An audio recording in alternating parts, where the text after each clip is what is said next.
So this is where now I want to go one level deeper. It's like Inception. I want to go with the dream within the dream. Was this a gaffe by Wendy's or is this genius? And here's where I'll peel back one layer of the onion. Let's dive right into this. And the first one I want to bring up, and I think Tony likes, and I think Dave likes, we look for the edges. We look for threads to pull. When people are really, really mad, I want to know why. And I want to go, but is it like that? So the first one, there was some rage. And we can get into whether the rage is planned or not, because sometimes rage is planned. But a situation with everybody's favorite redhead popped up just this week. Loving the pigtails, Wendy's. And here's an excerpt from a press release. It had come out, they released a statement saying that their digital menu boards could allow them to change menu offerings at different times of the day and offer discounts and value offers to their customers. Now, this is a response because there were so many media reports that took this idea, and I think if this is sort of a faux pas where Wendy's might have went wrong, but maybe they're geniuses, the media, we're the media, you're the media, sort of twisted it and then threw the words surge pricing on it, which is very familiar terminology if you've ever used an Uber or a Lyft, right? And people understand supply and demand. And for some reason, though, psychology, we sort of don't have beef with it when it's for Ubers, because we're like, well, there's people out there and there's a big demand and they should get paid more because we need more drivers. But as soon as it's shifted to food, fast food in particular, people lost their mind. So let's just do a first take round on the situation, because this thing played out rather quickly. The idea came out, and then, of course, now that there's no distance between the customer and them transmitting their messages of approval or disapproval. Initial reaction, first take from this situation, Tony, and I'll give mine. Indeed. My initial reaction was I loved it because it confirmed my biases that everybody should be doing this. Like, we live in a day and age that we don't have to wait. We can make changes instantly, and the more agile a business can become, the better their service. You know, the whole idea behind surge pricing for Uber is if we don't raise prices when there's high demand, we can't serve the people that need it. Plus, we lose the capacity. So I think it was an awesome idea. I think it was perfect. I also want to give a nod to Tony because you threw out a suggestion or a question to people in a Facebook group or online about this for healthcare and in particular physical therapy. This was a couple of weeks ago, and I remember I said yes. And the idea there was, is a Tuesday at 1 o'clock in the afternoon time slot with your physical therapist or healthcare provider, is that more or less valuable than one maybe at 8:30 a.m. before work or 5:45 after work? And people pay for access. People pay extra for value. This is an upsell. So you had thrown that out, and it was met with similar two ends of the bell curve: absolute rage and absolute love. So a nod to Tony for sort of predicting that. Dave, first take on Wendy's, everybody's favorite redhead. I love it. I think it's certainly interesting, and I don't know why people get upset when Uber did it, or at least did people get upset when Uber first started it? Or when they first started it, but then they sort of keep going. But yeah, I think there was initial rage and then a long tail. I was going to ask, like, is the outrage with Wendy's more than what it was with Uber? Because, I mean, a lot of people use Uber, but is Wendy's more ubiquitous and more people use it? Or is food is like a right as opposed to Uber, where it's like a nice to have and like it's more of like, I don't know, like an upgrade of life kind of thing. I don't know. I think it touched a nerve because it was food. I think people, rightfully so, also, we're all agree with, like, well, people with low income, that could be one of their food sources. I would also counter with, there are other things like Golden Arches and BK and KFC and Taco Bell. But with Uber, there was Lyft, but there are also these things in New York anyway. They're yellow and they drive around all over the place. So there are alternatives, and this is a free market. If you don't like it, there's the option. So I don't know. I remember when I remember a little bit foggy wise when Uber announced this, but then it was sort of like, listen, this is so we can pay our drivers. So they pointed to a human, and then people were like, oh, okay. Well, drivers are people and we're people. So we like people, not companies. Yeah, and I think there's more history behind Wendy's. As soon as Jimmy said the word change, like everything after that goes out the window. Nobody hears the rest of the story. Yep. One of my favorite, now he's been somewhat discredited from what I heard in some of the articles that I read, but I remember years ago reading and looking at TED Talks about pricing psychology and communication. Dan, and I know Dave, you know this, Dan Ariely, you know what I'm talking about? I don't know that. Yeah. Okay. He was a professor somewhere, did all this research, and basically he talks about like the whole idea behind, you know, if somebody wants me to drive them to the airport and it's a friend of mine or a family member, like I'm happy to do it. I'm doing it for the reward of feeling good about doing something nice for somebody. But if somebody says, I'm going to pay you $10, well, no, it's never worth $10 to drive somebody to the airport. And it turns it into this transactional relationship now, and it devalues everything.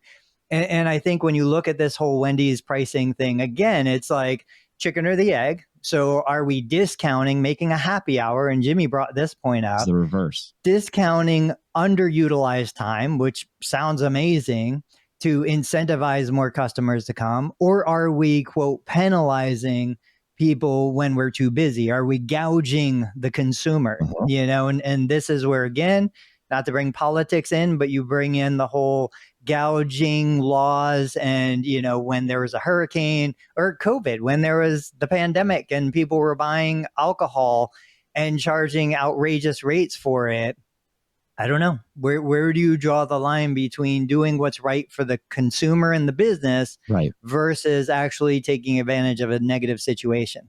I like how, with the physical therapy comparison, how Tony yesterday, or I think it was yesterday, wrote about, and Tony has mentioned this, by the way, like at least on and off for at least a couple of years, about either charging more for Monday, Wednesday, Friday outpatient PT, or charging less, either charge more. And I think Tony had different phrases of like, I don't know, like busy hours or something like that, or popular hours, or charging less of a fee for Tuesday and Thursday afternoon. We all know that it is busier in a lot of outpatient clinics in most across the country, even the ones in Jersey and Brooklyn where I've been, Monday, Wednesday, Friday in the mornings. And it depends on how you frame it. Like you said, Tony, like, is it more expensive on Monday, Wednesday, Friday, and you charge like an extra surcharge? Or do you say that it's discounted if you're Tuesday afternoon, right, or Thursday afternoon? And it really just depends on the framing. I mean, I think at the end of the day, some folks are going to have some rash reaction to something like this, but I think the framing can also help. So this is where now I want to go one level deeper. It's like Inception. I want to go with the dream within the dream. Was this a gaffe by Wendy's, or is this genius? And here's where I'll peel back one layer of the onion. These pricing models exist right now in your town. Wendy's just came out and they said they were going to do it a different paradigm. They were going to do it in a different industry. You ever go to a movie at 7 p.m.? You pay one price to see the new Top Gun. You go to that movie at 1 in the afternoon, you pay a different price. That's called a matinee, my friends. You want an IPA at 5 o'clock in the afternoon, right after work, you pay one price. You want to go there and get the IPA at 9 o'clock for the IPA, that's a different price. We call that happy hour. Now, if you read what they were actually saying again, and again, this is a response to their response. Someone grabbed it and said surge pricing. What Wendy's was saying, what I read it after I, again, sift through the rage, because all three of us love to watch the rage, and then we go, well, what's the actual story? These guys they're not dumb, right? So what I think they were actually proposing was happy hour. They were saying if we have a low time, but we're paying our staff to be here and we have inventory, let's move some square burgers, baby. So if we're dead, we now can tweet out dollar burgers off in a geo-fenced area to move product. That's actually helping people. So I think in my mind, the rage is unfounded, but I'm going to go even one layer deep. Here's the thing. They didn't give it a name. It sounds really dumb, but if you read all the releases, Uber called it surge pricing, right? And I learned this in radio. If you want to do a bit or something recurring on your show, the first bit of advice I got was give it a name because now it's a thing. They never named it. And so you're saying it's a gaff then? What's that? So you're saying it's a gaff then if they didn't name it? I don't know because they're definitely getting some. I mean, go to the trending now on Twitter or any of those things. They're getting buzz out of it, and there's no press like bad press because this is going to happen. This is happening. But here we go one level deeper. Could this be if you want to build 1,000 houses in your town? You go to the board and you tell me you want to build 5,000 houses, and you let them talk you down to 1,000. So could this be the initial splash to ride the wave? I don't know. This is a great, like, this is something to have a conspiracy theory about. Is this an accident or is this on purpose for Wendy's? But my bottom line take is this is happy hour for burgers and fries. That's what this is. Their job is to get people to like them and buy stuff from them. This is not an accident. This is on purpose. Every step, I don't know, but these guys at this level don't screw up that bad. So my guess is they knew it was happening. And by you raging, they're playing into it. I would go back to last week's episode. Winston Churchill, never let a good crisis go to waste. Yeah. I don't think it was intentional. I think somebody who just was so deep into it said, hey, this would be awesome. Let's put up a digital board. Let's change prices. Let's make it more attractive for consumers to come when we don't have other customers there. I told my person, so I go to Great Clips to get a haircut. I tell every single woman that cuts my hair, it's mostly women at Great Clips, look, if you guys would just send me a text, create your own list, send me a text, say, hey, I'm sitting here, there's nobody here, I'll give you a $1 off, or I'll get you in right now. Yep. I would come every time. And this is exactly what Wendy's was trying to do. So in your mind, in my mind, in our collective minds, we're like, this is amazing. We're offering value. We're helping the consumer. We're doing all these great things. But just like Winston Churchill said, I think, one, the person who wrote the bit said, hey, this is too boring. We can't promote Wendy's for doing something nice. Let's light the fire and get some attention on this. We're going to turn it to surge pricing. We're going to crucify Wendy's for raising prices, not lowering them. And that got more attention for the media that they were pushing out. Their articles are going to get more shares. They're going to get more eyeballs, sell more ads. I think it was an innocent kind of decision on Wendy's part that got turned upside down by the media company. Yeah. Now, in terms of genius or gaffe, Tony, do you think that they should come back out and name it? Do you think they should come back out and say, they're going to, it's like discounted something, I don't know, discounted window, you know, discounted burgers or something that is framing it differently? They already ripped off the Band-Aid. Why not? Like, absolutely come out with something like that. Now, I totally forgot Wendy's sells square hamburgers. Yeah. This is right in line. They could leverage that to say we're different. We're not the other two. This is how we are different from the rest. Look at their Twitter feed. I mean, their Twitter feed is infamous. They just roast people. They took the word roast. Are you guys familiar with their Twitter feed? I wish I was on Twitter. I made an account and I can't get back into it, and I haven't taken the time to get back on. Tony got banned from Twitter. Their Twitter feed is infamous. It is the opposite of the logo that you see, right? The logo that you see is this redhead with pigtails and sweet, and they went with our burgers are roasted or framed, whatever. So their whole thing is like they have like a team of comedians, like harsh. But they're like the toughest, sharpest tongue on the block. And it's sort of a juxtaposition, but it works because it doesn't work. It is the opposite of what you would expect. So they're going to name it something. They probably had the name in mind all the time. But this is happy hour. This is matinee. How could you use this? I know ideas are like saw blades. This is where I come into it. This was like the first time you heard Guns N' Roses, you were like, we can never play this on the radio. And then 20 years later, it's playing in your dentist's office lobby. Ideas and songs and concepts are like saw blades. Sharp in the beginning, but after time, they sort of dull and they get a little safer. This concept is already safe. This is happy hour and matinee. How could you use it for your healthcare business?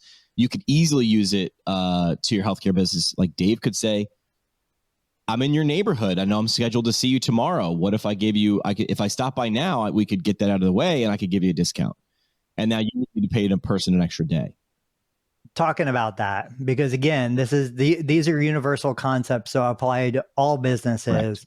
I've always talked about mobile therapists, mobile PTs, OTs. If I was in the landscaping, lawn cutting business and I had a client in a neighborhood, the first thing I would do is I would reach out to every single house on the block and say, look, if you guys come together, you buy a package. So I always think in my head, I see the guy on the lawnmower starting at the end of the block and just cutting every lawn in one straight line back and forth. But the idea is I would offer a discount if you just got 10 of your neighbors together and you guys talk to each other and you buy in bulk. Yeah. I would do the same thing if I was a mobile PT. Look, if I'm in an apartment building, a condo, a community, you get your neighbors together. Neighbors that sweat together, stick together. I would use that tagline. And that's exactly what I would start doing.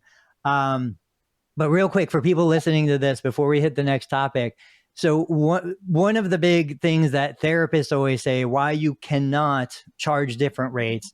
First thing is they talk about insurance. Well, obviously we're talking about cash pay clients in a hybrid model or in a cash pay model. Second thing is they say, well, how do you differentiate? What do you do?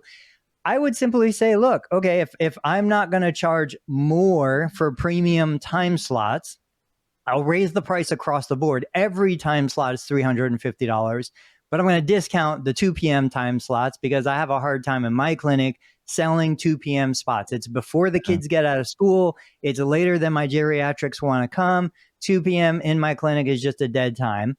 But then also what I would do is I would just create a membership. So you want to join my membership, premium service membership. What that does is it gives you early access to the schedule. You get first access. So if you want to book that 10 a.m. Monday, Wednesday, Friday spot, premium members get to choose it first.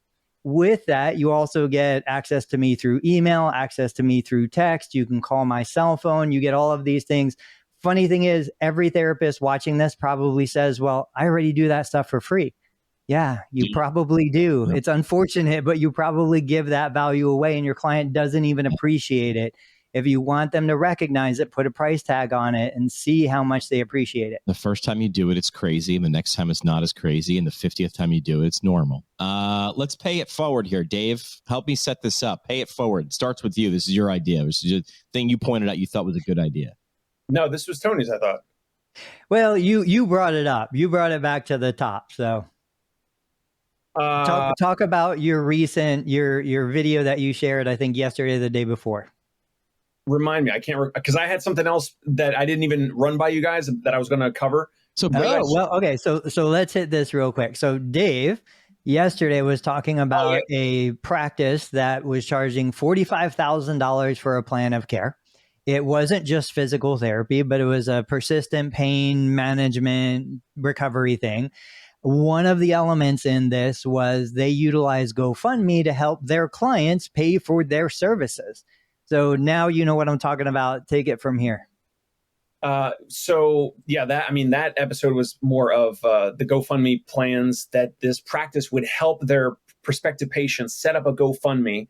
But the pay it forward thing, Tony also commented about it, where you could have something like this. And Tony did suggest like a GoFundMe. And I said, I had to look into it because I was like, I thought GoFundMes were like you had a goal of like a certain dollar amount in like a certain time frame. So like a closed end campaign. But then I looked into it and GoFundMe, you can kind of have like an open-ended GoFundMe campaign, right? That's more Kickstarter, the goal one. Yeah. Oh yeah. Kickstarter is more like closed end and GoFundMe is more open-ended.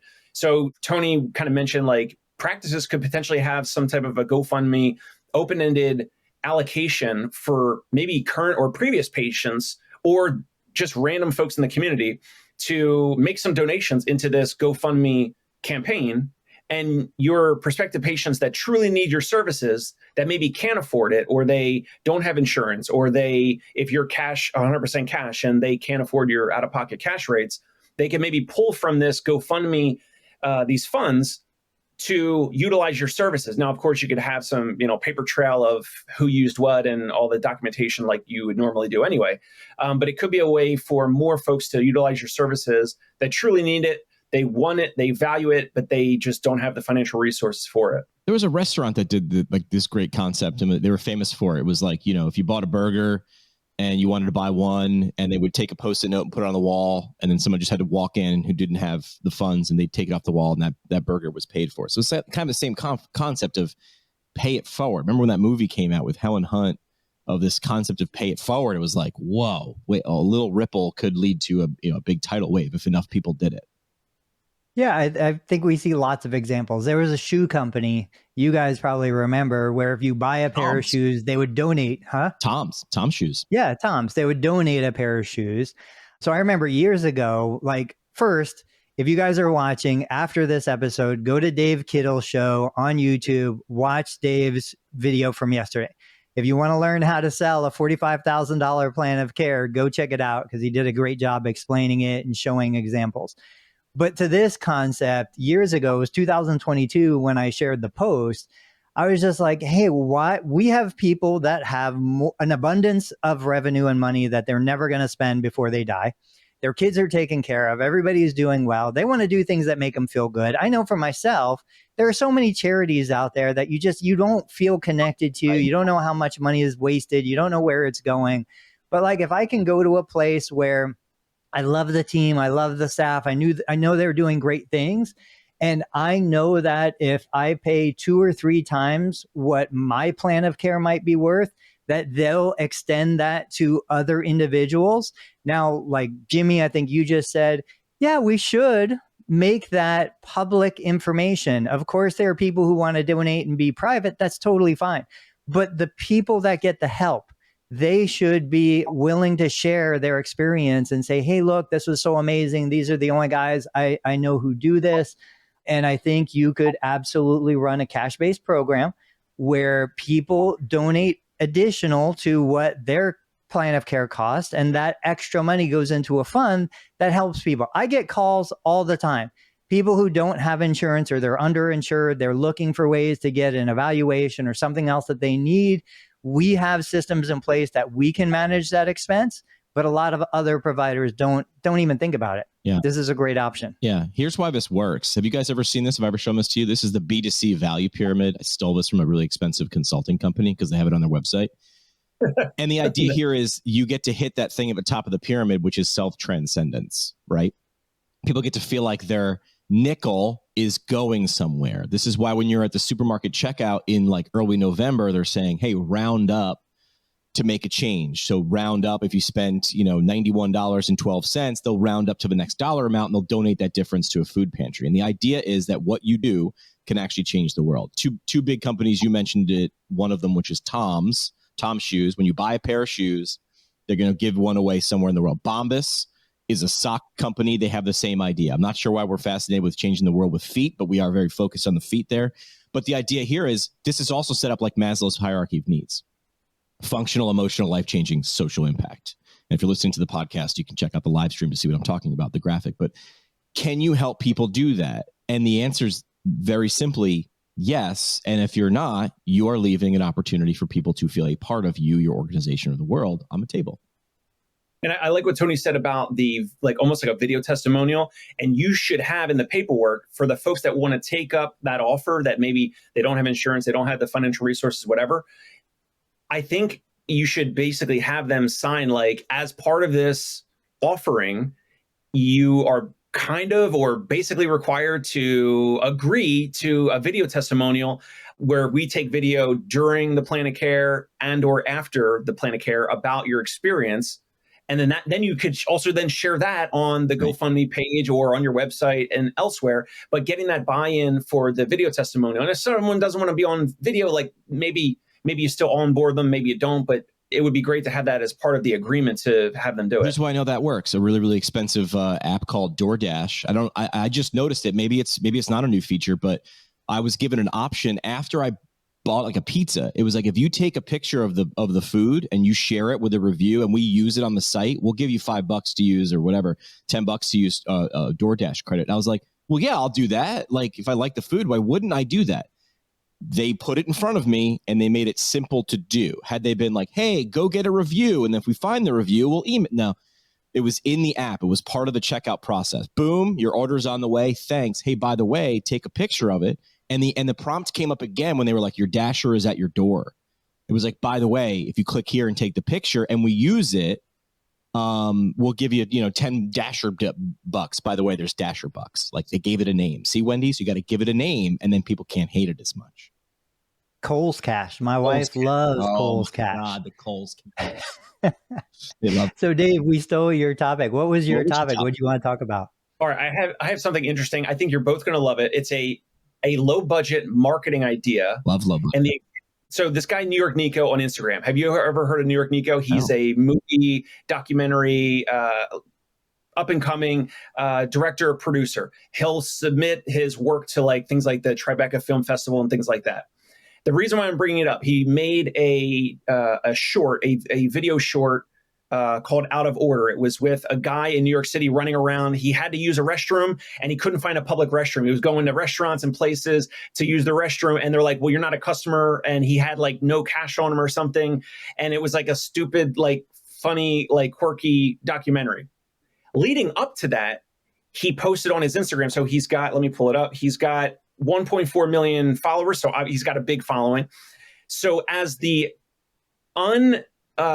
marketing to the documentary that was like indirect, he had posted multiple videos of older folks in New York City protesting things like, we need more public bathrooms. We need more public bathrooms. It didn't mention the documentary in the near future at all in the caption, in the video.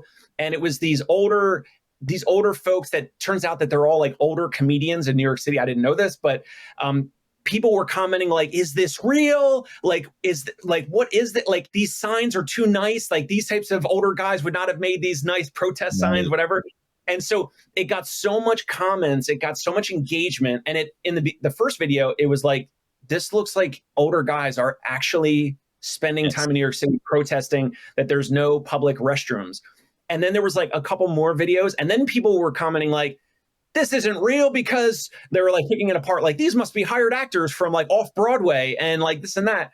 It got more and more engagement. And I thought it was so funny. And then I thought, if you were a brick and mortar practice, right? I wanted to kick this over to Tony and Jimmy. If a brick and mortar practice had a low budget where you could hire some student actors or whatever, the student actors protest a fake protest in front of your physical therapy clinic with white coats as fake surgeons saying, your patients canceled our surgeries. Your patients canceled our surgeries. And it would be a, tongue-in-cheek fake protest about the value of this physical therapy practice. Maybe it gets picked up on the news. Right. I mean, the New York Nico thing was literally picked up on news. It was reshared on multiple popular city accounts. What would be the worst case scenario that some physicians get pissed off and irritated if the practice did this and then stop referring to you? I think this is something up Jimmy's alley. And I think because Tony has a lot of physician relationships with the knee replacements and the cuff repairs, I don't think this would be something for Tony. I think this would be something for Jimmy. All right. What do you guys think? I think Tony and Jimmy would do better together. So here's my thing. What's the villain? The cool part about this guy is he fought no access. His villain in the story, the tension was no access. And if you've been to New York, try to take a leak. Like, it's really hard. In fact, I think there's an app out there that shows you the best public restrooms in New York, right? Yeah, it'll get you there in stars. I don't know if I would make physicians the evil one. And something that popped into my head is a chain email. Thank God we don't send as many chain emails, right? Forward this within 5 minutes or you'll die. Remember those things? There was a chain email that would go around because my dad sent it to me like 50,000 times when he first got an email account. It was like, we're now charging money. Like, the U.S. Postal Service is now going to charge like stamps for emails. So there it was the thing. It was like, really, it was big government. They made big government like sort of like the anti, and that got spread around. I don't know. I would say, what's the thing? Is it, I don't know what the thing is with physical therapy. I would need to understand. And then what's the villain? And then how do we play that? It's very clear in this case. It gets murkier with healthcare and physical therapy. Tony, what do you like? What's the villain? Because you want to be the hero. You want to be the solution, right? Yeah. So now we're using Donald Miller story brand. I'm trying to figure out the villain and what's the goal in this? How do we play with this? But I like this idea because it's not clear. Yeah, I don't know. You went way deeper than me. I thought it was hilarious. I don't think any of my surgeon referral sources would care at all, Oh, because they know really? people would still get the surgery. It's not going to affect them financially. I get it. It reminds me of the old, who is the guy, your prices are so low, it's insane, Crazy from Eddie. New York. Crazy Eddie. Yeah, Crazy Eddie. Just for some reason, it reminded me of a commercial like that. Yeah. But also what it made me think of was the whole idea of therapists secretly writing letters to Congress to try and make change, as opposed to what this guy is doing, which is, like Jimmy said, find the villain, get it out in the public, show how it affects real people in real time. That's going to have a way bigger impact than a therapist sending an email to a congressperson who doesn't care and is never going to read it. But I think it's a great platform to leverage change. Yeah, I worked in radio in Northeast Pennsylvania, so it was like, what's the emotional thing we can touch? And there was a band when I was there, Breaking Benjamin, that had come from Northeast Pennsylvania. So like that area of the country, the area of the radio station I was running, that was they made it. They were one of us, and now they're here, and they're, you know, they're big time. So of course, the radio station was sort of friendly with the band. At the end of March, early April, Fool's Day, we're like, this is our touch point.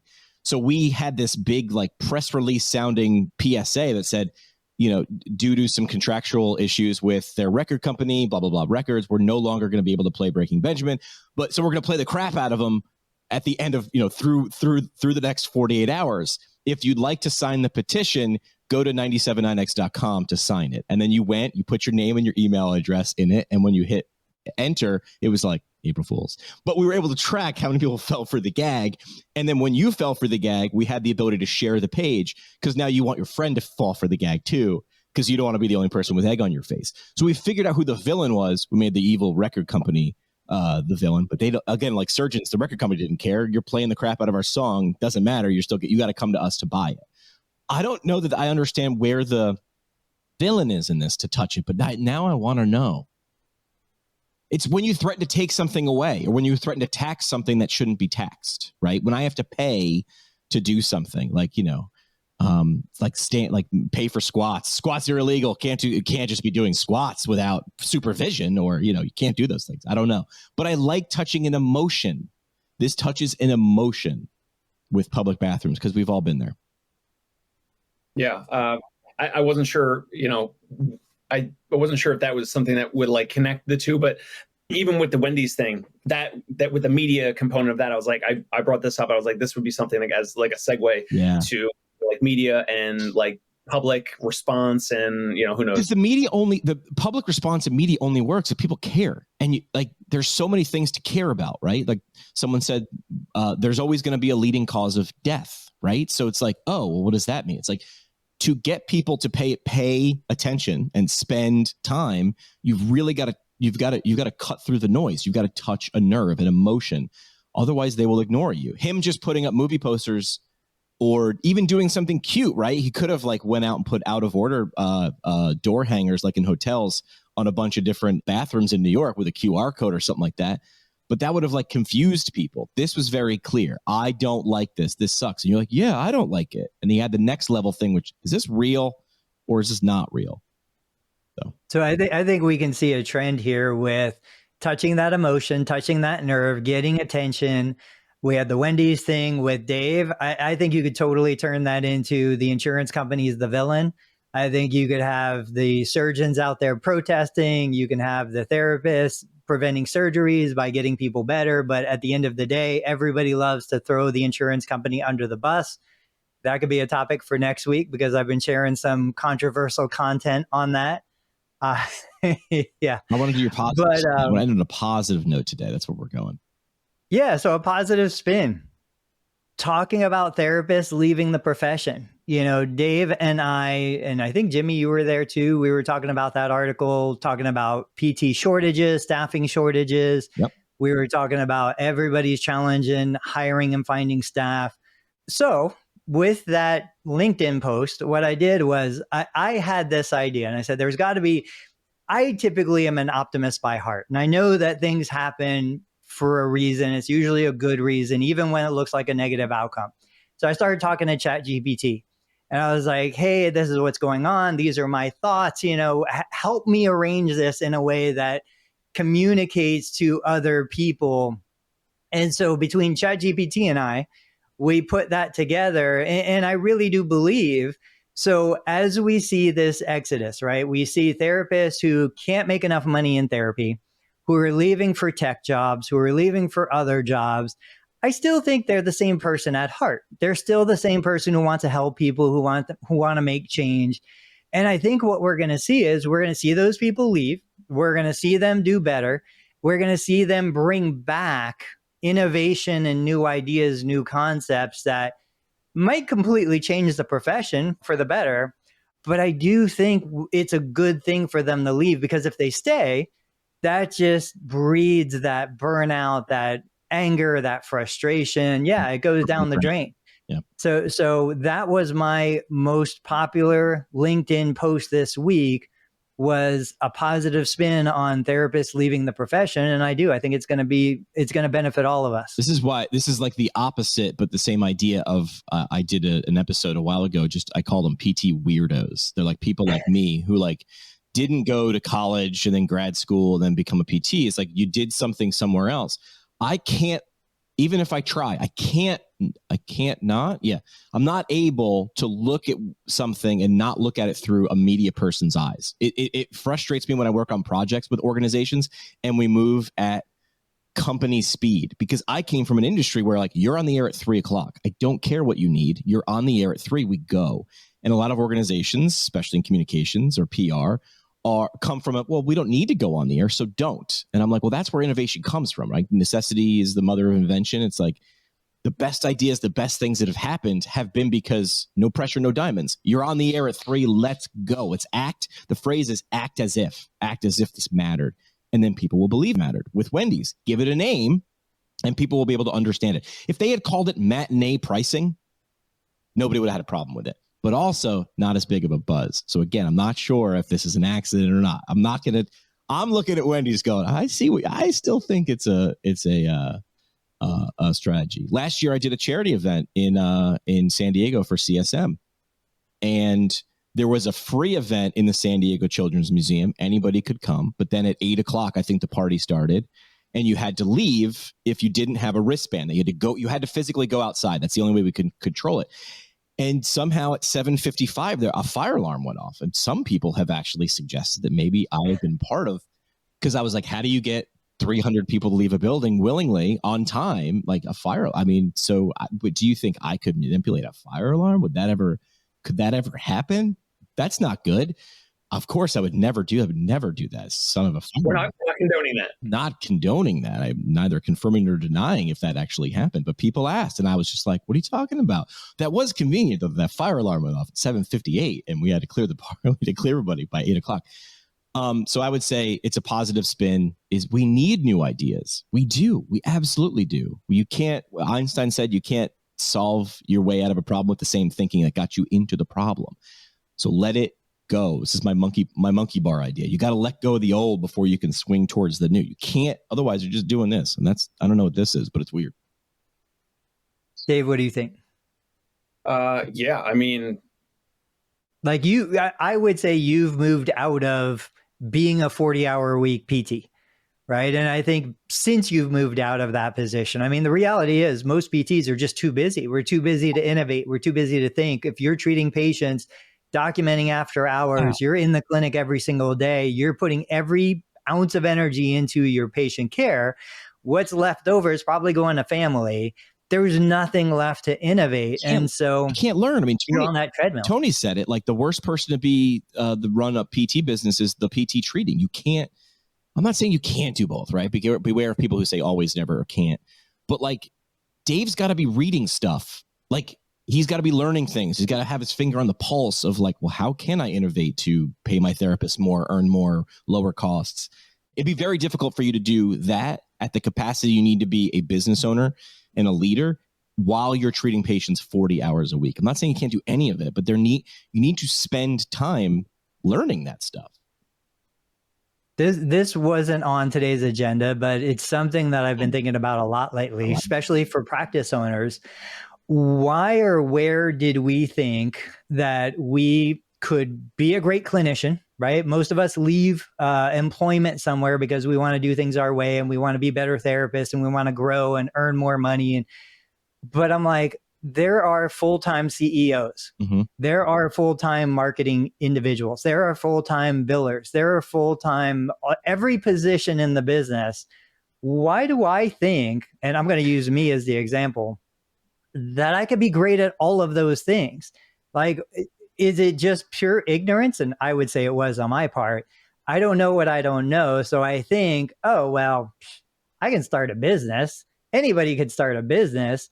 So I quit my job, I start my business, and then I realized, oh, maybe I bit off more than I could chew, because now I'm treating 40 hours a week, and I'm running a business, and I'm cleaning the toilets, and I'm trying to market, and I'm trying to do accounting and bookkeeping and hiring and firing and payroll and all of those things. I just think we need to put the brakes on for a second, look at the landscape of what's going on and say, hey, maybe I'm not as good as I think at 50 different professions. And if I really want to focus on one, that's what I'm going to focus on. The phrase, and there's trending audio right now on Instagram. It's a great trending audio sort of campaign. That's what I like about Instagram, is you can use the same audio, but you put your spin on it. And there's one especially for females right now. And in the trending sort of reels, it's the audio is, how hard could it be? Boys do it. Boys do it. And then there's females doing whatever, playing hockey, running CEOs, deadlifting, whatever. So I think the phrase is, how hard could it be? Like, I watched a boss do it. He doesn't, I've hung out with him for a year or two. He's not 10 times smarter than me. How hard could it be? And it's the iceberg. It's like, you're right. You don't need to be a super genius to do this, but you can't be half pregnant. Right. Yeah. So it's like, I'm either doing this or I'm not. And I'm sure there are some strange individuals who can do both, but I bet you those strange individuals who can do both would be even better at doing it if that's what they did, if that's what they focused on, if that's what they eat, slept, and breathed. Well, and I agree with Tony. I think it's definitely some of the ignorance or the ego component. But then also, like for me, my parents both have and have small businesses. So like my dad has a tree service and my mom has like a direct mail marketing company. And so I've always respectfully, and hopefully they don't listen to this, I've looked at them and I was like, I mean, if they can run a small business themselves, why? Of course, like it gave me extra like motivation that I could do it. And I saw the inner workings, the behind the scenes, the day to day and all that. Maybe that allows me to step into this, entrepreneurial world over time and just have more confidence or know where to find resources and all that. Versus someone that is also stepping into this with just the ignorance and the ego, but doesn't have the history of someone in their family or someone nearby where they saw the day-to-day, the challenges, the things that need to get done. Like when he said, the marketing, the accounting, all that. I saw how all that was behind the scenes for 2 small businesses in a local community. And I was like, of course I could do that. And obviously my goal is to, be much larger and bigger than that. So if someone doesn't have that background of someone in their family or a sibling or someone with a small business, that's when I think you can even get more in trouble, or you just have to seek out resources and that'll cover those weaknesses. I was in college and I wanted to own a bar. I wanted to open a bar when I was done. And then I worked for my uncle for 2 summers who owned a bar. And then I just realized I wanted to go to bars. I was like, no, I don't want this. But that was a great way to that was a great way to get paid to learn what I didn't want to do. I was like, no, I don't want to do any of that. That seems horrible. So there's got to be a component also with self-awareness. Yes. And with not IQ, but the EQ, the emotional intelligence, the self-awareness is, I think, part of that whole ego, ignorance, all that, in stepping into a business or entrepreneurship or whatever. And you have to have the self-awareness of, like Tony said, you can't be an expert of all 50 things. So you have to have the self-awareness of like, where do I go for resources, for learning, for help, for support? Who do I hire? How do I hire and interview? All that. And that's the thing. It's not one day. It takes it's a journey. It's like every day, every week, every month, like you are evolving, you're finding these resources, you're getting better, all of that. But the self-awareness is a huge component. Yeah, I'm not to get too deep. This is one reason I think I left patient care is things moved slowly. And that's okay. That's good. That's not good for Jimmy. the EQ for Jimmy was, this is killing me, because I'm like, oh my gosh. Or people would be like, well, I'm not really doing that. Can you just rub it? And I'm like, no, get out. Like, that's not great, right? But I knew that from me, which is like, this is going to drive me nuts because I don't operate like this. Probably should have done some research before I went to PT school, huh, guys? But I still I still think it was a good decision for me to go to PT school because I really still believe in the product, the service that we provide. But I shouldn't be the one providing it. But I'd be a great mouthpiece, right? And that's the thing. I think we fall into the right spot. I couldn't stay at a hospital as an employee because I wanted to make change, and it just couldn't happen. Even though I knew things could be better, the upper management wouldn't allow that to happen. So I had to leave that environment. So I think a lot of therapists do find themselves in that position where you're choosing the lesser of two evils. But when you look at the most successful private practice owners, and I'm going to use success in air quotes, if you're watching YouTube, I would consider myself successful, but I've certainly moved out of 40-hour-a-week patient care. I embraced learning how to run a business, learning how to be a CEO. But when I look at other examples, therapists that I know closely who have said, I know I'm not the best CEO. I know I'm not the best marketer. I'm going to go hire those. They've 10x'd their growth compared to mine. I am 100 times slower, and I am the bottleneck in growing the business to where it could have been, should have been. But when I see other therapists who are willing to go out and hire those positions because they know what they're good at, they know what other people are better than them at, they just blew up. I mean, they just exploded into the multiple millions. But, it is what it is. I'm still happy with where I am. I'm content. My priorities are in check, I believe. So we have to know what we truly want. That's the versus what, society might think we should have. Right. And also knowing your own capabilities and your own skills. And if you don't have it, you hire it. And that, again, the self-awareness component, that's huge. I agree. All right, let's wrap this thing up with an idea of parting shot, unless you guys had anything else you wanted to get into. That's all I had on my list. No, let's go with Dave. What's your parting shot? Parting shot. What would you want to leave? Let's say with the Wendy's thing, and then my idea with the fake protest type thing to get marketing awareness or attention for your practice nearby. Just continue to consume different media outlets that are. How can you, in your practice today, whether you're brick and mortar or mobile, how can you learn from this Wendy's thing? Again, I love it. Was it genius or gas? That's up to you to decide. Or the idea with the fake protesting and the marketing. How can you use some of these out-of-the-box marketing ideas to just gain attention? You're not going to necessarily track, evaluations or something like that. How can you get more attention in your community? Yeah. And staying with that out-of-the-box idea, it's, leave the profession, whether it's figuratively or literally, to find new ideas, to innovate, to figure out how we can do what we want to do, achieve the outcome we want to achieve in maybe a different way. I get all of my best ideas from people that are not in healthcare. Yeah, I would say to play off both of those. Well, first of all, I need to slide this in. Did you know that I had a drink on the menu at 55 different Wendy's locations? I had to bring this up. We were doing every year. How is this not at the top of the show? Every year, because I don't want to.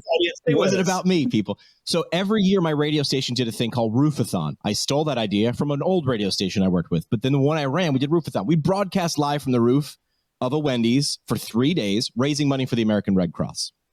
Every morning, we do the morning show there. I, as the program director, would get there at 4 or 5 o'clock in the morning to make sure everything was good. And every day, the engineer, the guy in charge of the Wendy's locations, and the owner owned like 55 of them, would be like, who wants coffee? And I didn't drink coffee, but I saw him. He felt bad that he wasn't giving me. He gave all my guys and girls stuff, but he wasn't giving me something. And I was like, I got to be honest with you, I can't drink hot drinks. I got a really sensitive tongue, guys. What can I say? So I said, you know what? I don't mind coffee ice cream. What if you threw a Frosty and coffee ice cream together? And that would cool it off, and then I'm happy. Honestly, I told him to do it just so he'd give me something, just so he'd not feel that bad. He did it. I tried it. It was great. We made a bit about it on the morning show. People started ordering it at different Wendy's because I gave it a name, and I called it the Frosty Chino. Now, People started ordering it that 3-day weekend. They started making it. And they're like, I don't know, we'll charge $1. And then, oh, by the way, the owner was smart. He pivoted on a dime and said, every Frosty Chino, $1 from it, we'll charge $2. Every dollar is going to go for the total, because we wanted the total for the American Red Cross, the big reveal, to be big. And he was in on that. He got it. And he owned a bunch of locations. Well, it went so well, people were asking about it after that weekend. And he was on the advisory board for Wendy's, like the franchisee board. He's like, here's something. That's how things wind up on the menu. Somebody says something and they try it. They tested it out for 3 months or whatever, and it failed. Whatever. I wasn't getting a nickel per Frosty Chino anyway. 6-7 years later, I'm now living in South Carolina doing my prereqs for PT school. What do I see a TV commercial for? The Frosty Chino. They even kept the name, which I want to go back to. It would, if someone had to drive up to a drive-through window and talk in a little squawk box and be like, can I have that thing, the radio guy with the ice cream and the coffee? I gave it a name. I learned that as a lesson really well, right? Look at what I just had both of you do. In the beginning of my podcast, I was talking to smart people in PT, people I looked up to and respected. I didn't know how to get them to sort of cut it off. We're done talking. All right, it's the end of I didn't want to, it felt disrespectful.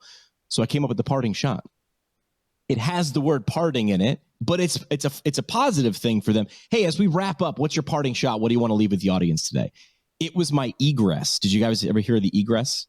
PT Barnum had his sideshow, and you pay a ticket and you walk through all these tents and look at the bearded lady and the sword swallower, and you could go backwards and forwards and spend all day. He couldn't get people out, so we had these masses of people. So he put up a sign around this corner, come see the egress. So you turn the corner, past a velvet rope, past a bouncer, and realized egress in Latin means exit. So you saw the egress and you want to come back through into the bearded lady, you got to pay another nickel, my friend. So if you give it a name, it's step one in becoming real. Doesn't mean it's going to be successful, but the intangible becomes tangible then. So I think Wendy's big error here was not giving it a name. Matinee prices, square hour, something to do with Wendy's. They didn't do that. But again, I think they're devious enough. I think they didn't do that on purpose. So when they reveal the real name, it's on an even bigger wave. I'm going to release this on the podcast. Here's what we're doing. We're doing this every single Thursday morning, 8:30. These guys are busy. I work from my house. But we're doing this live stream where essentially, I think the format really is we each bring one topic or idea from the last 7 days and then chew on it. But then my take isn't the only take we should take. Maybe I'm wrong. Maybe the opposite take. So we're doing this. I will give people the chance. If you want to throw out something that we want to see on the list, you want to put on the batting order, feel free. I'll put the social channels for all of us in the show notes of this podcast episode. So this is where a live stream, if you're going to create marketing for your organization, a live stream of us yakking it up for 55 minutes can become a podcast episode. I can run the transcript through ChatGPT. Can become a LinkedIn article to summing everything up. We're doing the trick in public, and we're showing you how we do the trick. It's not a trick. It's actually just best practices. So if there's something you think we should talk about or you want to hear our spin, give it to us. We'd love to give our spin. That was our parting shot.